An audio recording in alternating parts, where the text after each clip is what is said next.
Now, live from Whitney Media, 1460 WVOX, the Greenburgh Report, with Greenburgh Town Supervisor Paul Feiner.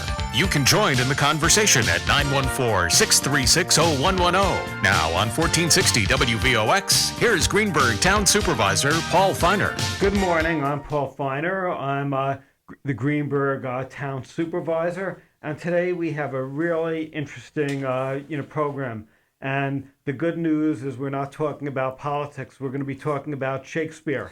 And we have as our special guest Kamran Saliani, and he is a young man, an Irvington native, and he came up with a really creative, artistic initiative launching the River Towns and Westchester's first and only local theater initiative devoted to the works of William Shakespeare. And Kamran, thank you so much for joining us. Thanks for having me. Maybe Appreciate you it. could start by telling us a little bit about yourself. Sure, of course.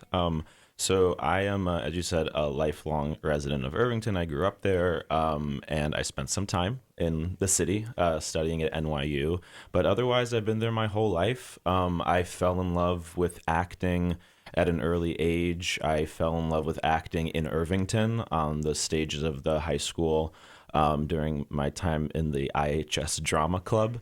Inspired me to get an acting degree at NYU. And, I came back home like a lot of actors starting out. You want to save money. So I came back to my hometown to sort of stay there and go to the city and audition. But while I slowly throughout the years spent more and more time there, I began to become far more connected to my community as an adult than just as a child or a teenager. And I started to kind of look around and think, maybe Irvington is a place professionally I could invest in. And, our area certainly needs more culture and art and theater. You have the Tarrytown musical, you have the Irvington, theaters. But I think this area has a lot of actors and actresses. Yeah. Why did you pick Shakespeare? Yeah, so the reason... So Shakespeare in acting schools, a lot of the time you'll hear teachers say, if you can do Shakespeare, you can do anything. Because Shakespeare is sort of a fundamental study of humanity at its core. So you deal with, ideas of love, hate, ambition, rage, death, all these core values and core experiences of what it is to be human. And I believe that in this moment right now is crazy. You have everyone, you're on either sides of a political argument. You believe in things so strongly. People get so angry. They're confused. You now have a war. People are flustered. There's so much chaos on top of the fact that there's a pandemic, which is still happening. So I looked at that and thought, wow, I'm confused. I'm getting stressed. I'm getting angry. And I started looking at the works of Shakespeare, and the point of theater always has been to give an audience a cathartic experience, to have life reflected. That's the real root. If you look to like Grecian theater, it was like two people on stage yelling. It wasn't very complicated. But the audience, the whole point was that the audience would see people performing things and go, oh, that's my life. Oh, that's what... And that catharsis, this reflection, watching people, it's really this, like, it does this amazing thing. You go, oh, okay, it didn't solve all my problems, but to see it understood at such a fundamental level, oh, that's what that is. Oh, now when I go back to my house, when I go back to my life, I saw the things that I'm struggling with, the things that make me happy, played out in front of me in a thoughtful, creative way, and I feel understood. I feel validated. I feel like other people are going through what I'm going through. Life isn't as lonely. I'm not as angry. And this sort of almost therapeutic, or whatever you want to call it, experience happens where you feel far more connected to your own humanity and the humanity of the people around you. And, Shakespeare's characters, They deal with all of that. So I thought it was the perfect text and to focus on. And also, all the plays are free to do. You don't have to pay rights. So it all kind of works out in the end. That's great. And that's yeah. So you've have some shows during the month of March, but you're also planning other shows during the spring and summer. Could you tell us a little bit about the schedule? Yeah, of course. And we have to take a break for this. If you could do this quick, and then we'll... Oh, sure. In the summer, we'll have Love Labor's Lost in either July or August, and then we'll have a fall show as well. But we're finishing up a run this weekend of Acting Shakespeare at Mercy College in Dobbs Ferry, so feel free to come by. 7 o'clock. And how do people get in touch with you? So you can go to at Irv Shakespeare on all social media, Twitter, Instagram, Facebook, or you can go to the website, irvshakespeare.org, go to the contacts, give us a phone call too. We have And what's the phone number? I don't know. I just got it. Oh, okay. But if you go to the website, you'll be able to see it. Great. And yeah. Great. So I'm Paul Feiner, and we're going to be back with Kamran Saliani, and we're talking about his theater production company about Shakespeare. Now back to the Greenburgh Report on 1460 WVOX. Once again, here's Greenburgh Town Supervisor Paul Feiner. I'm the Greenburgh Town Supervisor, and I have a really special guest today, Kamran Saliani, who lives in Irvington. He grew up in Irvington, but he's doing something that's very unique in Westchester and unique when it comes to culture and arts and theater. He has his own company that is devoted to focus on the works of William Shakespeare. And the Irvington Shakespeare Company has recently produced its second major production, Acting Shakespeare, to a local audience. And could you maybe tell us a little bit about the history of your company?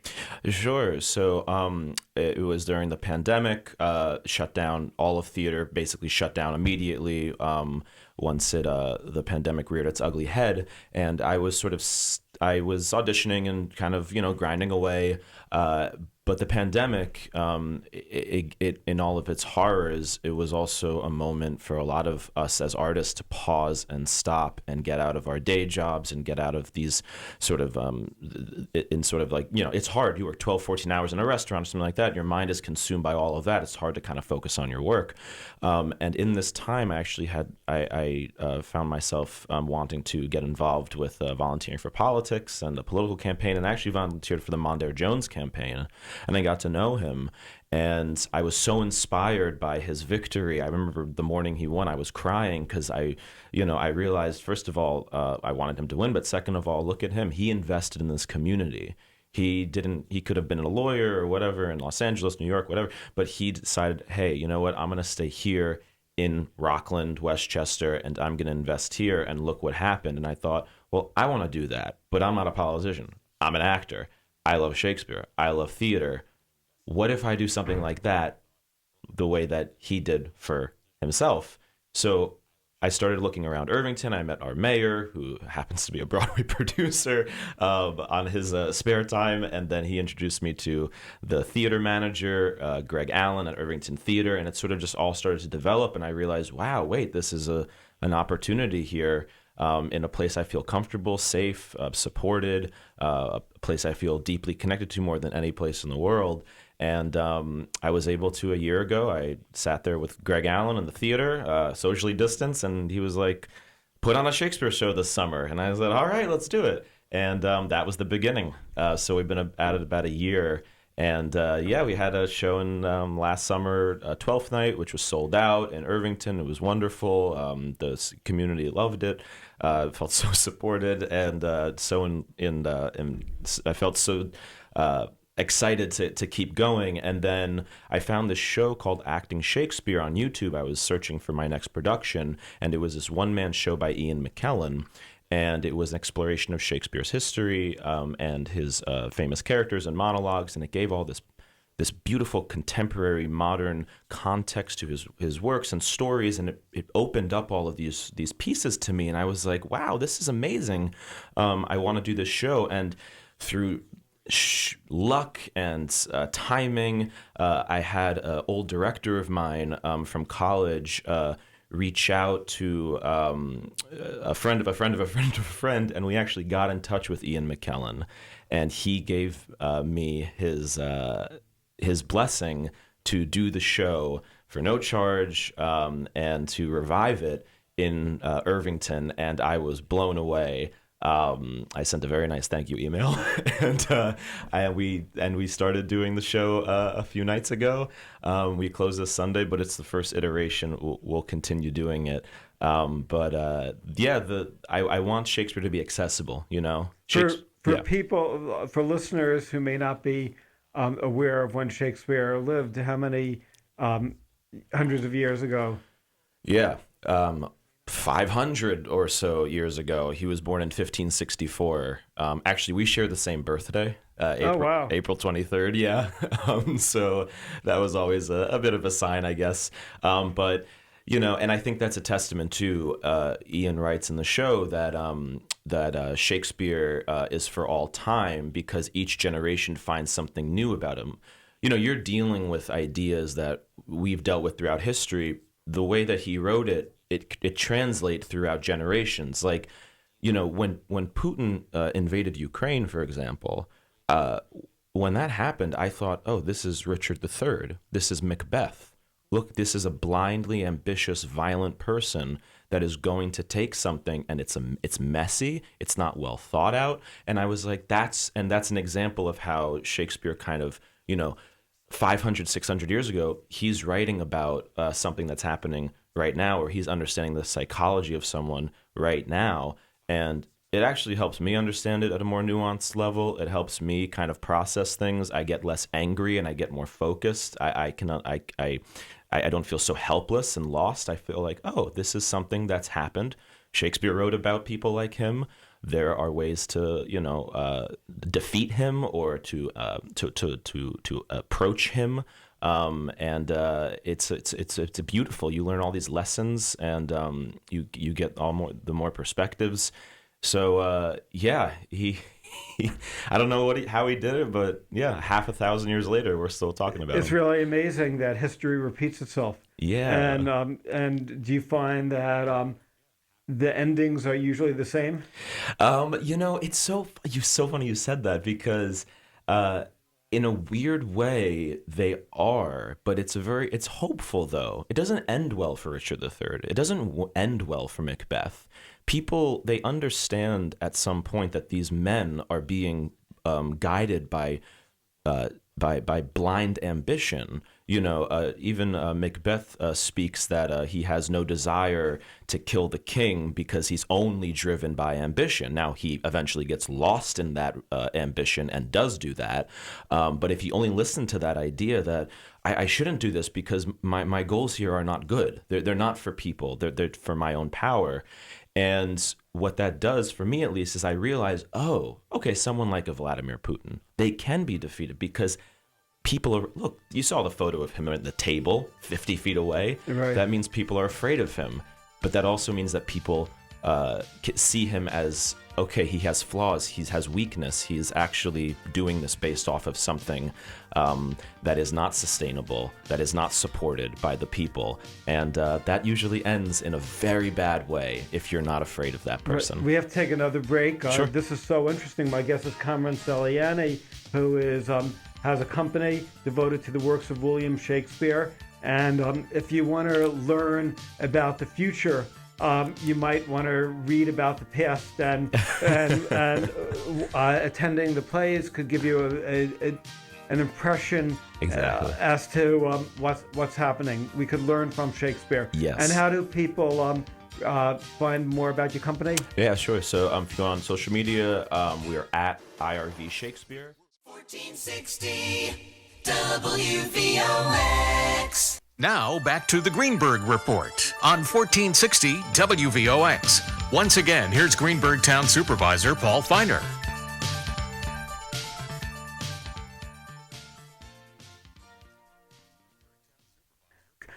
Good morning, Westchester. I'm Paul Feiner. I'm the Greenburgh Town Supervisor. We have a really interesting guest, Kamran Saliani, 27. He has launched the Rivertown's first and only theater troupe devoted to the works of William Shakespeare. And during the last segment, we talked about how Shakespeare is relevant to modern day, news. If you're concerned about what's happening in the Ukraine, and you would attend or some of his shows, you may learn that history actually repeats itself. Kamran is a alumni of NYU's graduate theater program. Undergraduate, that's a typo. Undergraduate theater company. And I wanted to ask you, how many actors or actresses are involved in your show? Yeah, sure. So we have right now we have it's four of us. Sage Newman, Jack Salibi, and then Kat Quinones, who's actually from Mamaroneck. And I'm trying to get as many local Westchester folks involved with the company as well. But yeah, it's the four of us. It's a devised piece that we did. So we basically all were part of producing, directing, managing the show. And it's an old form of doing theater, but it's also kind of a new form. But yeah, it's just the four of us. How do you find the actors? Yeah, so we held auditions last year for 12th Night. And I really was blown away because when you're casting people, you don't really know. These are all people you've never heard. You don't know of these people. You're bringing them into a company if you're blindly casting. So you're hoping you're going to get lucky and not get anybody that's divisive or brings people down or is negative in their energy. And we got so lucky in 12th Night we'd have one person like that. Everyone was there was no self-centeredness, anything like that. Everyone was very compassionate and team-oriented. And after 12th Night's run, I said, oh, goodness, I want to keep this group of people together. I want to build something with them. So they are and hopefully they continue with ISC. But yeah, they're family at this point. And that's how we got them. But is acting the works of Shakespeare more difficult than, say, acting on a traditional, theater? Yeah. So it's interesting. Difficult is an interesting word because I don't know if it's more difficult, but it's rigorous, right? Like your physicality, your vocal work has to be at a high level.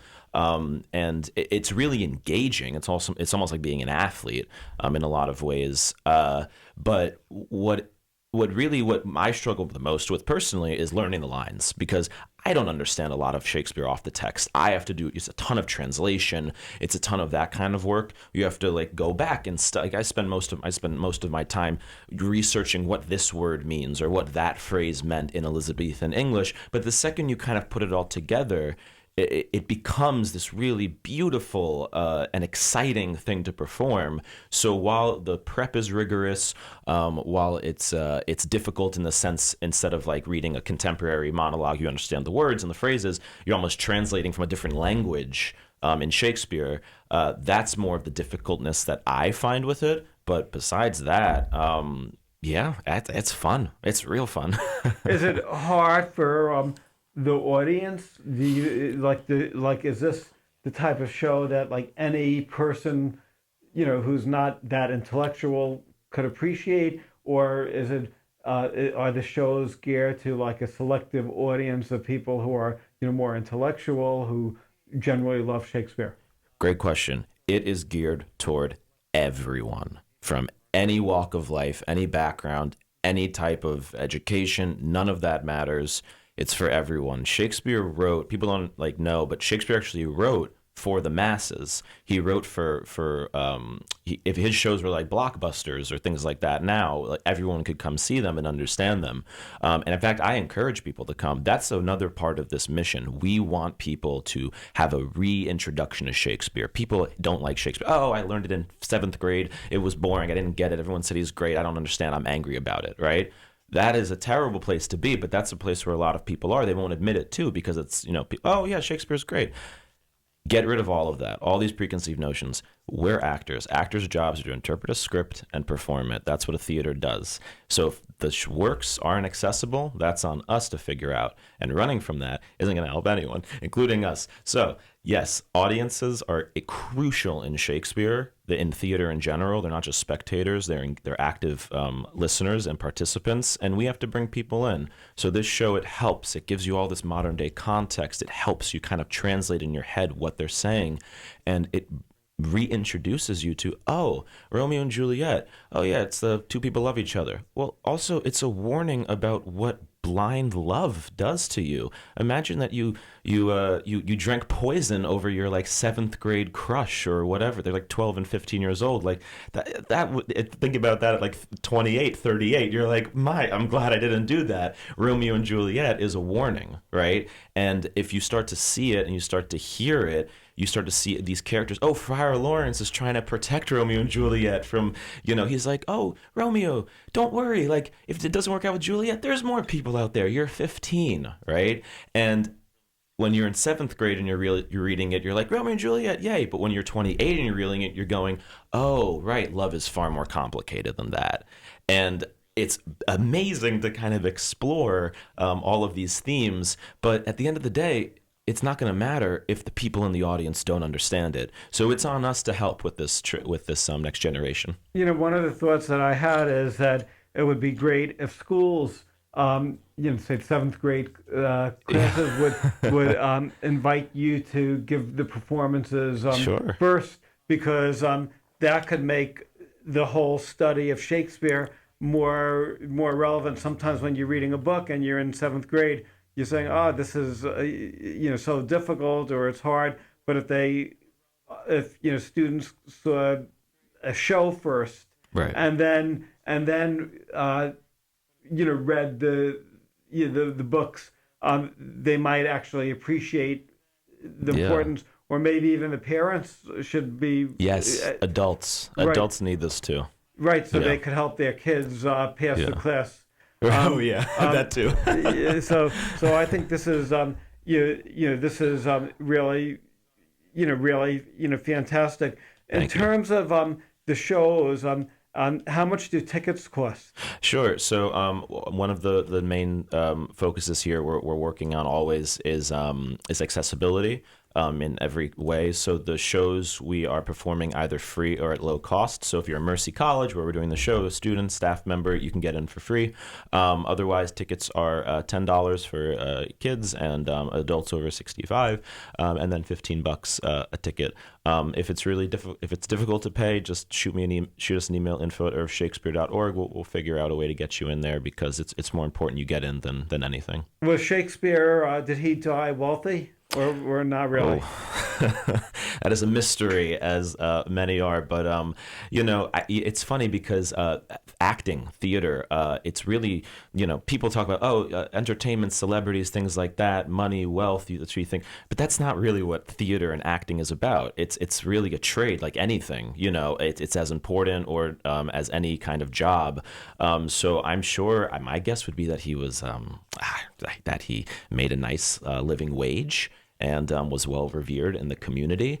But that's a really interesting question. I think that would be cool to figure out, so people can kind of reshape that too. Yeah, because it's unusual. You have such a passion, and you have your own company, but $10 tickets or $15 tickets right. Or free tickets isn't going to make you very wealthy. No, it's not, and that's not the point. The point is, my goal in life is to just find a company, and I'm an artist, but a living wage where I can live comfortably and perform. The goal of the arts, the goal of acting, the goal of theater, of all these things, it's not to become famous. It's not to become wealthy, or at least for me, it's not.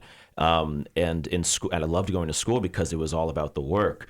It's to share stories with people. We're professional storytellers. We're supposed to go into communities and tell people stories so they can get something from them, and that they can reflect on life and understand it better. And that's the focus. And I hope one day I hope the government understands that better. We don't even have an arts and culture secretary in the White House. We have a long way to go to get the country to support the arts. But if we can reshape that thing from the arts being like, oh, you're either rich or famous, or oh, you like doing fun stuff, get away from all of that. This is a trade. This is a job. It's not a bad job. It's an amazing job, but this is like anything. And if we treat it like that, I think we're on a way to having theaters maybe across the country in all little towns, where artists can be paid a living wage and give back to their community year round. So yeah, there's a lot of things that people don't think about that I think about a lot, and a few people do. Well, I think it's really fantastic because you really have a passion, and you're really a great. You're making Shakespeare so relevant to the times, and I think that it's really fantastic. What you're doing. My sister went to Juilliard, and my niece amazing. Wow. Also is a professional classical pianist, so I'm definitely interested in the arts, and I realize what a difficult field it is. But people like you really are very inspiring. Thank you. We have to take one final break, and we'll be right back with Kamran Saliani, who started our area's local theater group devoted to the works of William Shakespeare. And the contact information? Yeah, sure. So you can find us on social media at Irv Shakespeare, and we can also visit our website at irvshakespeare.org. And yeah, our phone number's on there, our address is there, and yeah, get in touch with us. So irvingtontheater.com, acting Shakespeare tickets. Great. Now back to the Greenburgh Report on 1460 WVOX. Once again, here's Greenburgh Town Supervisor Paul Feiner. Good morning. I'm Paul Feiner. I'm the Greenburgh Town Supervisor. And after listening to Kamran Saliani, who's a professional actor and lifelong Irvington resident, I really am going to spend some time reading Shakespeare and and learning from this. You really have a great talent of highlighting the relevancy Shakespeare has on modern day life, and he lived over 500 years ago. Was it hard to have inaugural productions, and how much time did you have to spend? Yeah, I am so I feel so I feel very privileged because my town just happened to be very supportive of this idea. But it takes a long time. It takes a lot of work. It's so funny when you're an actor. People are like, oh, do your own thing. Do your own thing. You're like, oh, great, I'll do my own thing. But what does that mean, do your own thing? Like, do your own thing for one night, for a weekend? Doing your own thing, you need to... I've met the Parks and Rec people. I'd have to get local, the mayor involved. I had to get the theater involved, co-pros. We have to reach out to donors, organizations, companies. We have to do a campaign. Like, it takes months and months and months. But if you can do it, it's a ton of fun. But yeah, you have to tell people why Shakespeare is relevant, as you said. You have to, convince people, paint a picture, a bunch of site visits. It's a process. I love it. I love building a company. But it's not easy stuff. And this is, if there was more support for it, it would be a lot easier for people to do what I'm doing. But yeah, it takes a village, in every kind of way. That is, that is great. So could you tell us a little bit about the shows that you're planning to organize? Sure. So right now we're wrapping up our first iteration of Acting Shakespeare this Sunday. So please come at Mercy College at 7 p.m. Everyone is welcomed. The next production we're going to do is this summer. We're doing a production of Love Labour's Lost, which is a Shakespearean show It's a bit on the lighter side. It's about these three people who have sworn off all I mean, in the play that they're these men, and they've sworn off women to study for 3 years, and then all of a sudden the Queen of France comes, and they all fall in love with her. And we're going to adapt that in a more accessible way. We're going to play around with gender roles, and we're going to cast it from an inclusive lens. But it's a very funny, silly show. We hope people will enjoy it. And then during the fall, we'll come back with Acting Shakespeare again for another iteration. I'm going to get back into the quote unquote laboratory and work on it, and keep building and creating the show, because I think this show is the key for our goal to really make Shakespeare accessible, and we'll hopefully perform it when the Irvington Theater opens up, which hopefully is in the next 6 months or so. That would be nice. But we're putting in and we're arts partners with the Irvington Theater. They're putting in a new HVAC system, which is complicated since it's 100 years old, the theater. So it's taking a while, but once it's open, hopefully soon, we hopefully be in that space as soon as possible, doing Acting Shakespeare once again. So that's the future for now. Is it costly to come up with a production? It is. So we raised around $30,000 for 12th Night. But you have to find venues. You have to find people that are willing and excited. You're putting on art, right? So people are already, there's a connotation that, oh, the second you hear art, people go, oh, no money for fun, blah, blah, blah, blah. All these things pop into people's heads. They don't even know it happens, right? And then all of a sudden it's like, oh, yeah, well, that's not really going to make money. It's all about making money in the end. So you really have to find people that are excited and believe in theater. And then the thing about arts is people don't realize they need it until they're engaging with it, right? Because it's not like water or food, that you need to, but then you realize, like, oh my God, like, I need this kind of stuff, because life becomes very routine, and it sometimes can become mundane or just difficult, and then all of a sudden you engage with a piece of art in some way, and you're like, wow, I needed that. I needed to see that. I needed to share a moment of humanity with myself, and it changed your life. I started therapy about a year ago, and one of the big things that have changed my life is this idea of you deserve to enjoy life, not suffer through it, right? And I think for me, theater has been that it's created this connection to the joys of life, the love, the passions of life, instead of just the survival or the everyday kind of put gas in the tank and move on with your day. I really believe in this show helping people get to places like that.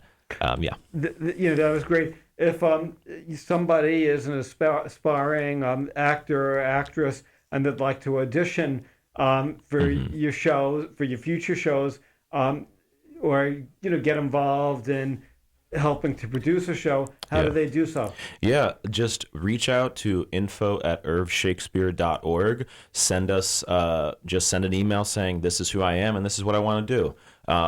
Either if it could be lighting design, sound design, ushering, performing, directing, anything. Reach out and we'll take a look at it, and I'll get back to you. I also want people to feel. I want this to be a blueprint, right? I used to work on a farm in Stone Barns in Tarrytown, and that's part of a movement called the small scale agriculture movement. I want the small scale theater movement, where people. It's not about trying to get to a place; it's about building your own thing. Right. And, seeing your own hometown, who knows, we could have an Ardsley Shakespeare Company or whatever, like you could have, or what, like the Hastings Chekhov Company. It doesn't have to be Shakespeare. But I want people to feel encouraged, like, oh, in America, you can make a small business. You're supposed to be able to, the ideal is that you're supposed to be able to build and, make the life and your opportunities, which is not always the case, and not supported. But I encourage people to, if they want to do this, do your own thing. Go build your own companies. Go give your own communities the arts and culture that you want to give them. So we hope it inspires people to do that as well, and it can be a blueprint to inspire more pop-up arts communities throughout the state, the country, everywhere. Have you thought about having some shows in New York City? Sure, yeah, we'll do New York City. We'd really perform anywhere that would be interested in having us, and obviously, can hire us. But we really want to focus on places that don't have access to high quality theater. The city's saturated with a ton of theater. It's all great. The city's amazing and it plays an incredible part. But we need to get away from this idea that to get high quality, you have to go to New York City or you have to go to Chicago or something like that.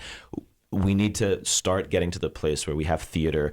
If you live around Albany, if you live Buffalo, any part of the state, right? Like Rochester, these little towns, little villages, theaters need to be everywhere so you can get all of those experiences and see people work from your community in high quality ways. There's no best actor, there's no best directors, no best anything. There's amazing talent everywhere. Are there other companies around the country that focus on Shakespeare? Yeah, so there's a lot of regional theaters. It's if you look up like Shakespeare festivals, you have a ton. There's Oregon Shakespeare Festival. I think there's there's the Illinois Shakespeare Festival, and there are all these regional theaters, and the Hudson Valley Shakespeare Festival actually in Garrison. They do amazing work. I'm so inspired by them. And they have a beautiful space up there. I encourage people that live up there or around that can get there to go see them work. This is something that's been going on for a while.